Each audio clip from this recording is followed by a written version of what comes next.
नमस्कार बच्चों, आज हम पढ़क्कू की सूझ बहुत ही प्यारी सी कविता है, इसको पढ़ने जा रहे हैं और कल हम इसके प्रश्नोत्तर को देखेंगे। एक पढ़क्कू बड़े तेज थे, तर्क शास्त्र पढ़ते थे, जहाँ न कोई बात वहाँ भी नई बात गढ़ते थे। एक रोज वे बड़े फिक्र में समझ नहीं कुछ पाए, बेल घूमता है कोल्हू में कैसे बिना चलाए।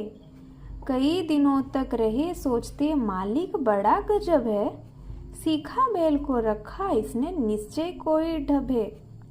आखिर एक रोज मालिक से पूछा उसने ऐसे, अजी बिना देखे लेते तुम जान भेद यह कैसे।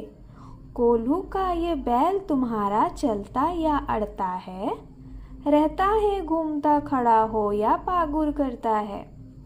मालिक ने ये कहा, अजी इसमें क्या बड़ी बात है, नहीं देखते क्या गर्दन में घंटी एक पड़ी है।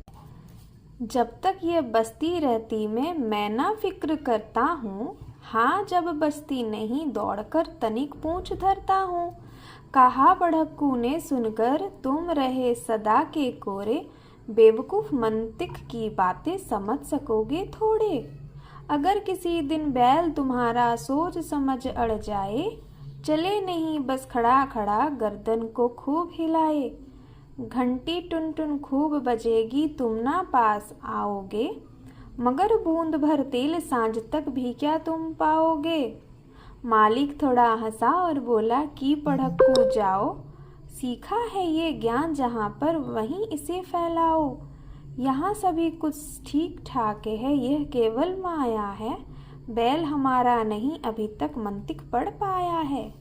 और इतनी प्यारी सी कविता के कवि का नाम है रामधारी सिंह दिनकर। तो आइए जानते हैं पढ़क्कू की सूझ कविता के माध्यम से कवि रामधारी सिंह दिनकर हमें क्या समझाना चाहते हैं।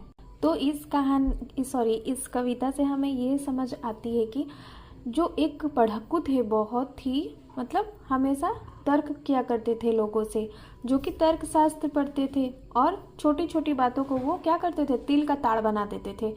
सरल से सरल चीज़ों को, जो इजी चीज़ है उसको भी जटिल बना लिया करते थे। तो उन्होंने एक बार एक कोल्हू को बैल को घूमते हुए देखा, तो उनके मालिक से उसने पूछा कि तुम्हारा ये बैल घूमता है तो तुम्हें कैसे पता चलता है कि ये घूम रहा है या नहीं। तो बैल के मालिक ने कहा कि हाँ ये चलता है, मैंने इसकी गली में घंटी बांध दी है और मुझे पता है कि ये घूम रहा है। तो फिर वो बोलता है कि आपको कुछ नहीं पता ये कैसे घूमता है और कैसे काम करता है, आपको कुछ नहीं मालूम है, आप कुछ पढ़ाई लिखाई नहीं किए हो क्या।